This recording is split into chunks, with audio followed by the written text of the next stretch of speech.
प्रिय छात्रों, आज हम इस वीडियो में संपादन कला का अभिप्राय, एक आदर्श संपादक के गुण तथा समाचार पत्र और पत्रिका में अंतर आदि विषयों पर चर्चा करेंगे।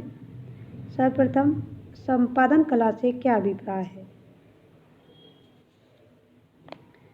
पत्रकारिता के अंतर्गत संपादन कला का अपना एक विशेष महत्व है।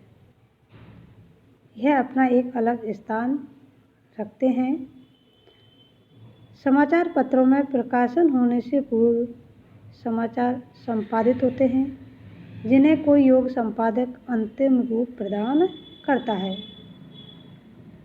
यहीं से ये प्रश्न उत्पन्न होता है कि आखिर संपादन कला क्या है, किसे कहते हैं संपादन। संपादन कला से अभिप्राय है प्राप्त एवं संकलित समाचारों को व्यवस्थित रूप प्रदान करना तथा व्यवस्थित रूप प्रदान कर जन सामान्य तक पहुंचाने की कला, अर्थात समाचारों को व्यवस्थित रूप में जन सामान्य तक पहुंचाने की कला को ही संपादन कला कहते हैं। इस कला में प्रत्येक व्यक्ति अपना योगदान देता है और वह अपने व्यवसाय का कलाकार होता है। इस कला में विशेष योग्यता अभ्यास से, चिंतन से और साथ ही साथ विचार विमर्श से आती है।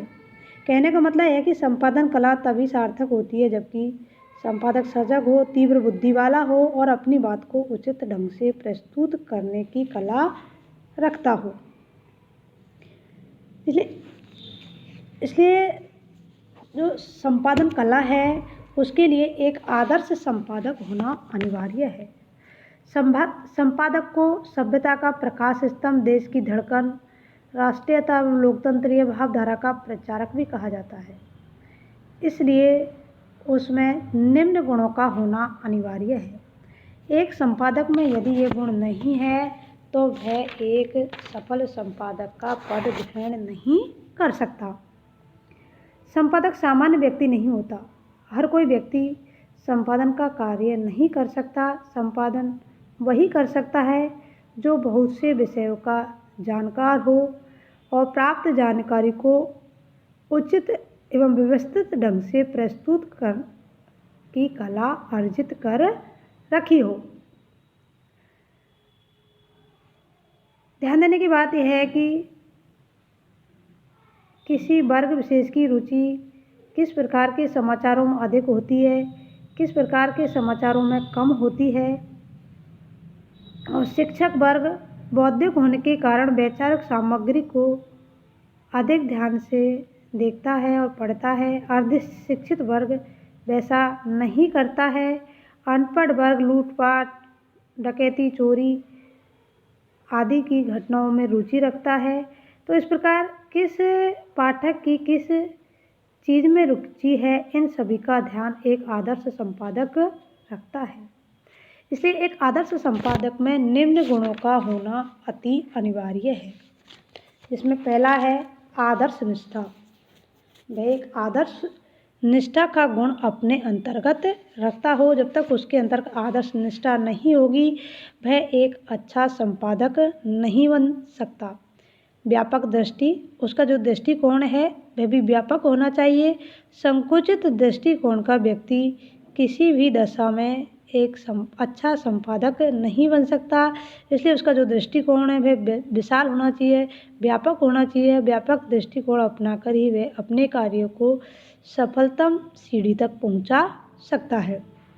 बहुयज्ञ का अर्थ होता है बहुत विषयों का जानकार, क्योंकि समाचार पत्र में सभी क्षेत्रों की जानकारी अभिव्यक्त की जाती है। इसलिए एक कुशल संपादक को बहुयज्ञ होना आवश्यक है। उसे कृषि, उद्योग, गणित, विज्ञान, समाज और रोजगार, शिक्षा आदि से संबंधित संपूर्ण जानकारी होना अनिवार्य है। संवेदनशील अंतर्दृष्टि, उसके अंतर्गत एक संवेदनशील, उसकी जो अंतर्दृष्टि है वह संवेदनशील होनी चाहिए, अर्थात उसे संवेदनशील होना भी अनिवार्य है। मौलिक चिंतन शक्ति कि जो उसकी जो चिंतन शक्ति है ये नहीं कि रटी पटी हो, बल्कि उसमें मौलिकता का गुण होना अनिवार्य है।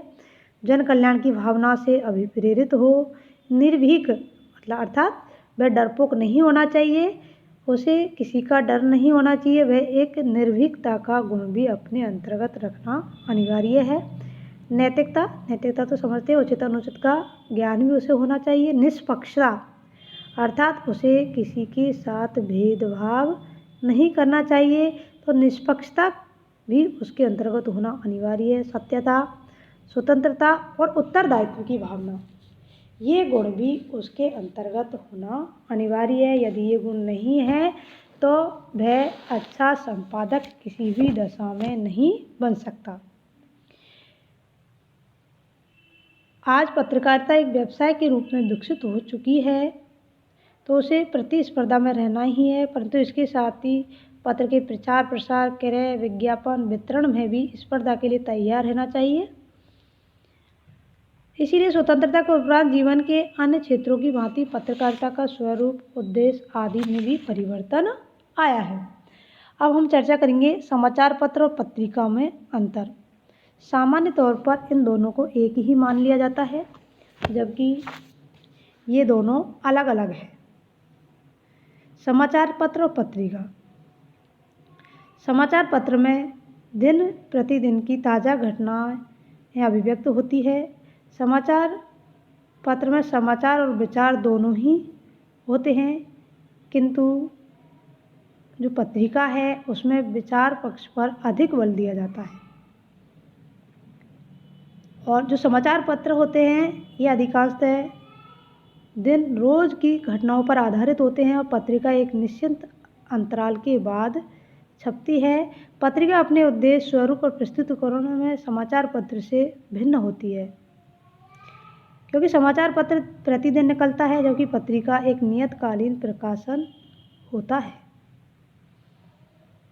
अतः उसमें प्रतिदिन की घटनाओं की अपेक्षा साप्ताहिक, पाक्षिक या मासिक, त्रैमासिक या वार्षिक होती है।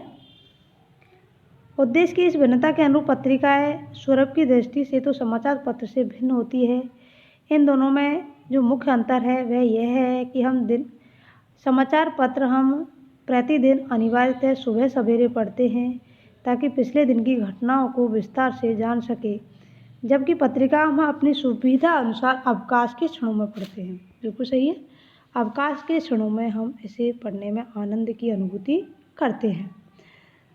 समाचार पत्र में समाचार और विचार दोनों ही होते हैं, लेकिन जो पत्रिका होती है उसमें विचार पक्ष पर अत्यधिक बल दिया जाता है।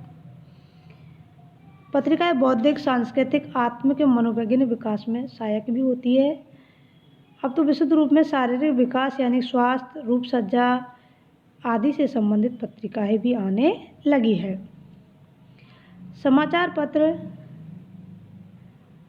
निरंतर चलने वाली एक प्रक्रिया है, तो पत्रिका एक अंतराल के बाद यानी कि पाक्षिक, साप्ताहिक आदि हो सकती है। यही कारण है कि संपादन से पूर्व संपादक के समक्ष आज स्पष्ट रूप से अपने पत्र के उद्देश्य, संदेश, प्रेषण, रुचि, मनोरंजन आदि होते हैं और उसमें ज्ञानवर्धक, विचार उत्तेजक सामग्री भी उपलब्ध होती है, जिसे वे ग्राहकों और पाठकों के पास पहुंचाते हैं। और इसी कारण से उनका संपादन पर ध्यान केंद्रित होता है। तो इस प्रकार से समाचार पत्र और पत्रिका में यह अंतर है। अब हम अगली वीडियो में जो संपादन कला है उसके स्वरूप पर चर्चा करेंगे कि उसको वह दो आंतरिक और बाह्य दो स्वरूप होते हैं उसके। तो आंतरिक स्वरूप क्या होता है, बाह्य स्वरूप क्या होता है। अधिकांशतः जो आंतरिक स्वरूप है उसमें उसके आर्थिक तंत्र, प्रकाशन स्थल, मुद्रण व्यवस्था, भाषा कौशल, और आंतरिक स्वरूप में उसकी डमी और उसका आंतरिक रूप, लेआउट के अनिवार्य घटक, क्या शीर्षक है, मूल कॉपी, पट्टी आदि पर हम चर्चा करेंगे।